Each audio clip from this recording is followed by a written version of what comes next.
You have to Are we completely banning pregnant rethink. women from America? Are we banning foreign pregnant women?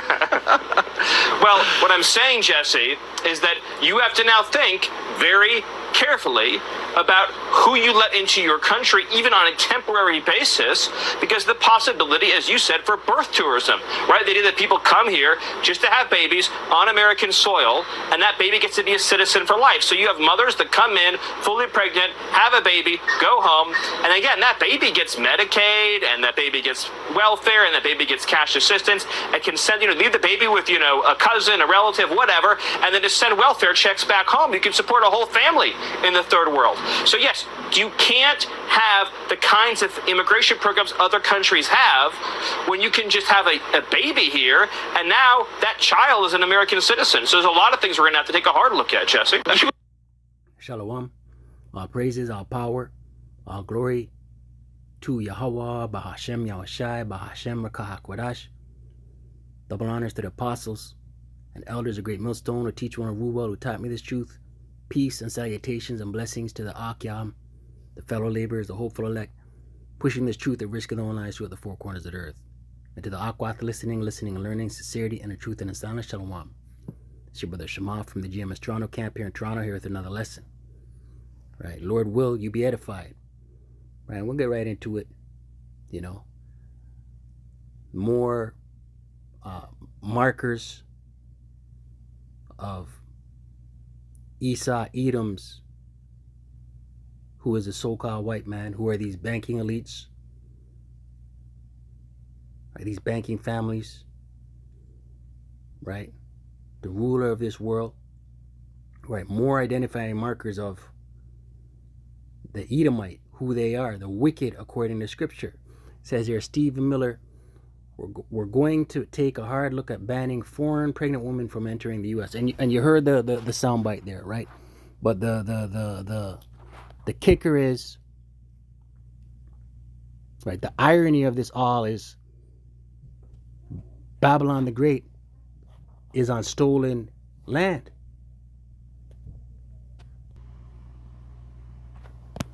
Right? And we know Esau is a thief. Right? America, Babylon, Zechariah 5. Let's go there real quick. Zechariah 5. Right, and this explains all the chariot sightings we are seeing. Right? America the Great, Babylon Great is recording the most chariot sightings. Right? The elder from our camp up here in GMS Toronto, he brought it out a few weeks ago. He posted a map in the lesson he was doing, and America is lit up like a Christmas tree as far as chariot sightings. Zechariah 5 and 2, and it reads 5 and 1. The points in the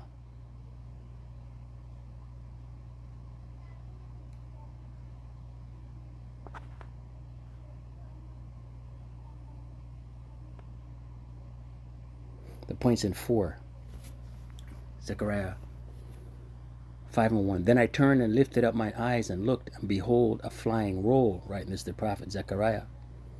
Right, seeing a chariot, what the world ignorantly calls UFOs, but he described it as a flying roll, a scroll. Right.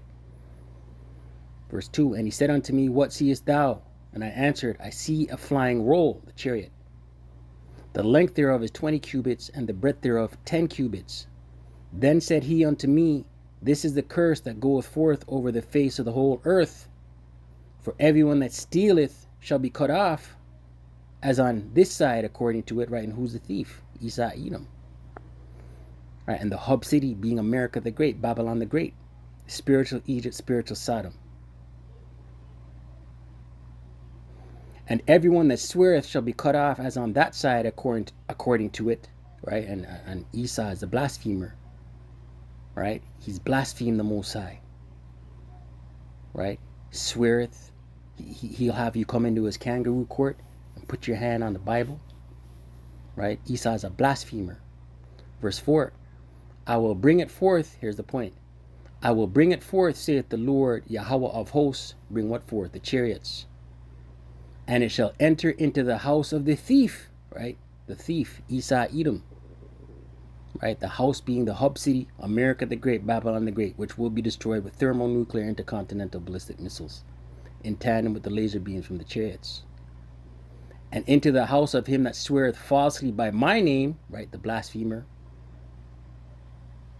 right? He has on his dollar bill, "In God we trust." And it shall remain in the midst of his house, and shall consume it with the timber thereof and the stones thereof, right? Nothing's going to be left in America the Great, Babylon the Great. Right? All architecture is going to be destroyed via the missiles, via the laser beams from the chariots. Right? It's going to be consumed with a consuming fire.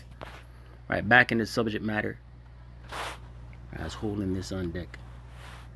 Job 24.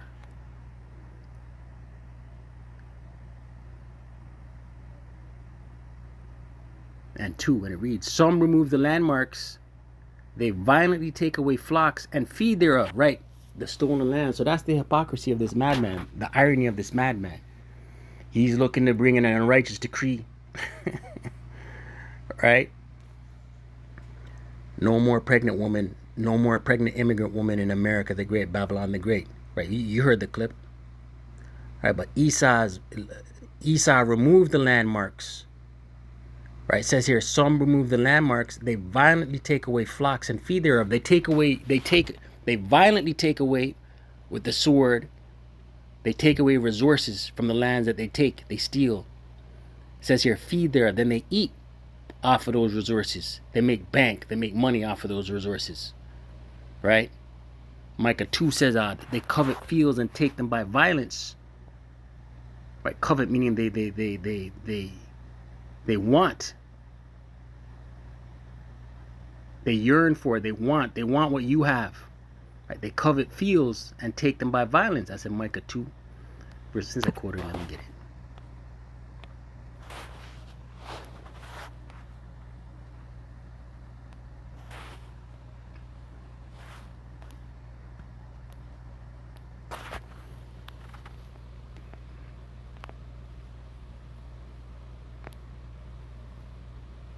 Micah 2:1 NLT.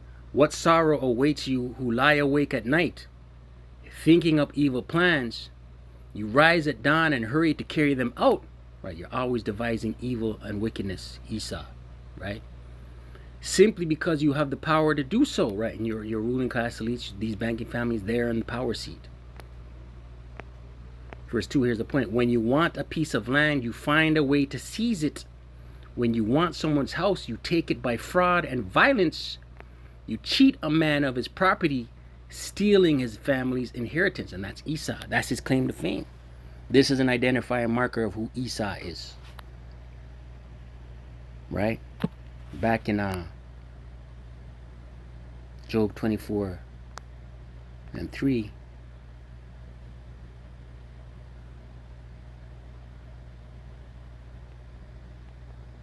Job 24:3. "They drive away the ass of the fatherless. They take the widow's ox for a pledge." Right? They take resources. All right, you go into this word pledge. I believe is debt. All right, let me see. Job 24:3.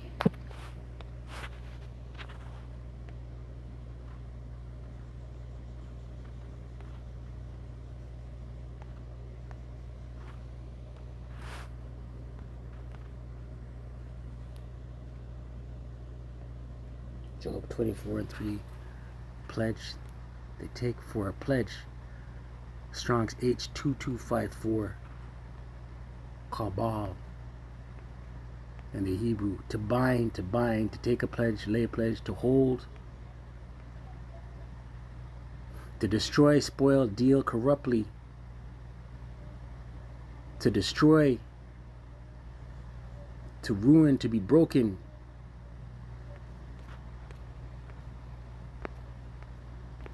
Right? Esau is the hammer of the earth.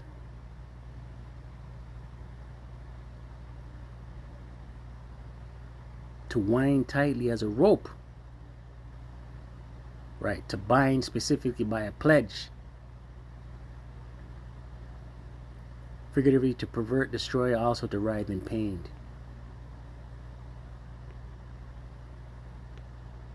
Spoil, travail, withhold, right? So they withhold resources. They take it, they put a tax on it, right?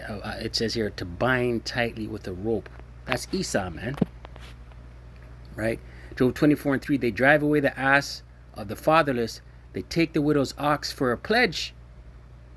They turn the needy out of the way. And who are the needy? The Israelites. Israel being a people before it's a place. Right? Out of the way. What way? The right path. Right? They've drunken the Israelites with the wine of Babylon. The wine being the philosophy. The poor of the earth hide themselves together. Right? So Esau, right? The Lord has to the Lord is going to come and take him out of his power seat, man. Everything is off with this madman. Right? 2 Ezra 15. He is the wicked according to scripture. 2 Ezra 15.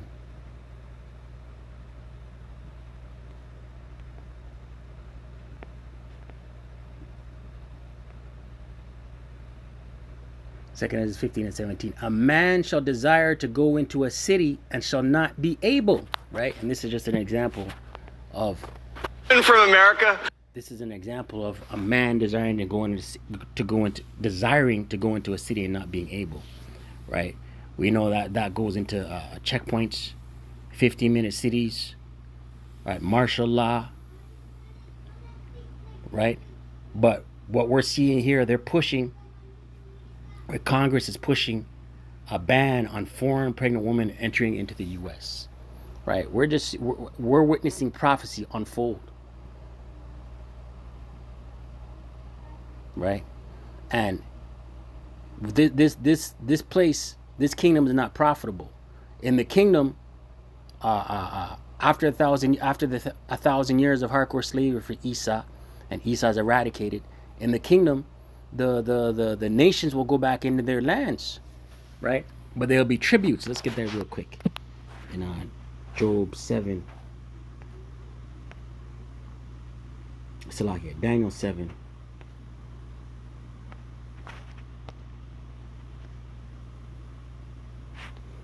Daniel 7.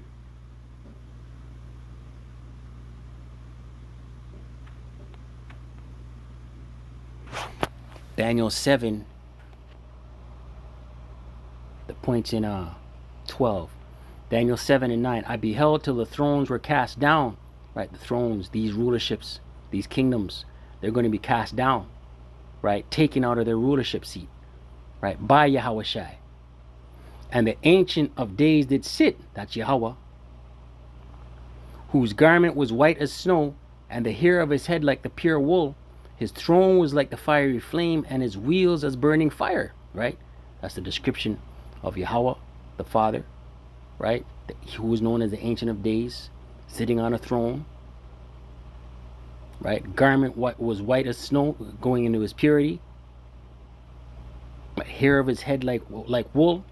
Right? The ultimate Judite. His throne was like the fiery flame, and his wheels as a burning fire. The chariots. A fiery stream issued and came forth from before him. That's the laser beams. Right, that's the laser beams. A fiery stream issued and came forth from before him. Thousands ministered unto him, the angels. And 10,000 times 10,000 stood before him, the angels. The judgment was set, and the books were opened. I beheld then, because of the voice of the great words which the horn spake, I beheld even till the beast was slain. Right, that beast, Babylon the Great, America the Great, right, NATO, the EU, right, which the horn spake, the little horn, which is America, right, horn symbolic of power, and his body destroyed and given to the burning flame. Right, that's America, the beast system, given to the destroyed and given to the burning flame. That's the destruction. Thermonuclear intercontinental ballistic missiles in tandem with the laser beams from the chariots. Here's the point.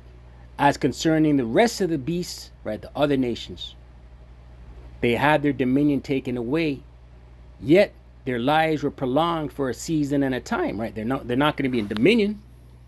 These other nations, right? They'll never be above the Israelites ever, right? But they're going to go into their own lands, right? And there'll be tributes, right? Paying tax,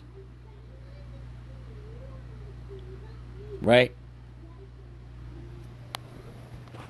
So Esau's got to be taken out. Esau's ruling in unrighteousness.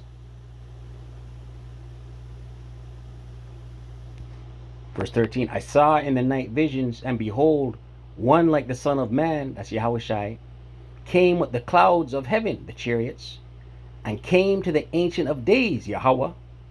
Right? So this is showing you the Son coming to his Father. Right? You bug out Trinity, wacky-tacky plantation Christians. Right? Explain this. And they brought him near before him, right? Because the Father is going to send his Son to execute judgment. It says, in righteousness, he doth the judge and make war. Let me get that real quick. Revelation 19.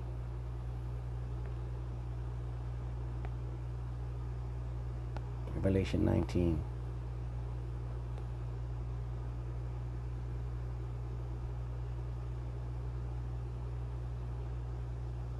Revelation 19:11. And I saw heaven opened, and behold, a white horse, right, a chariot, right, a pure white, symbolic of purity, horse symbolic of power. And he that sat upon him was called faithful and true. That's Yahushai on the fathership. And in righteousness he doth judge and make war. Right? The Lord Yahushai is coming to judge and make war. Right? To redeem the elect. Right? Salvation for the elect. Right? And to destroy this beast system. His eyes were as a flame of fire. Right? The Lord Yahushai. His eyes were as a flame of fire, and on his head were many crowns. Right? On his head were many crowns, meaning he's going to take out these rulers, all these nations that have rulerships. There's no longer going to be ruling governments of these other nations. And he had a name written that no man knew but he himself, the rank. Right? Yahushua has a rank that none of the angels have. And he was clothed with a vesture dipped in blood, and his name is called the Word of Yahweh Bashem Yahushai. And the armies, right, the chariots, which are in heaven, followed him upon white horses, right? The angels in chariots, clothed in fine linen, white and clean, right? Pure power. Right? So this heathen, this beast system as we know it is not going to be, they're not going to be having debates like this. Are we banning? Oh, we're going to ban foreign pregnant women from entering. Right? Esau's wicked, man. Right? The irony of it all, the hypocrisy of this wicked, diabolical madman. Right? Stolen land. And this is what he pushes. Right? He everything he has was by unrighteous. Let's close with that. Second is just Salakia, Sirach 10.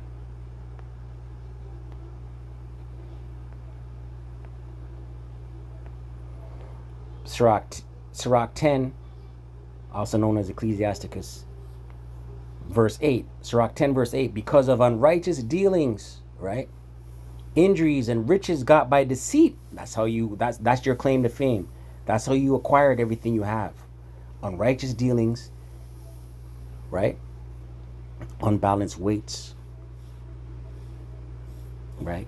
Fraud, injuries, right? The transatlantic slave trade, the genocide of the Northern Kingdom, Jim Crow laws, buck breaking, and riches got by deceit, right? You're a thief. You used your pen to write laws and unrighteous decrees. You use fraud. It says here, and riches got by deceit.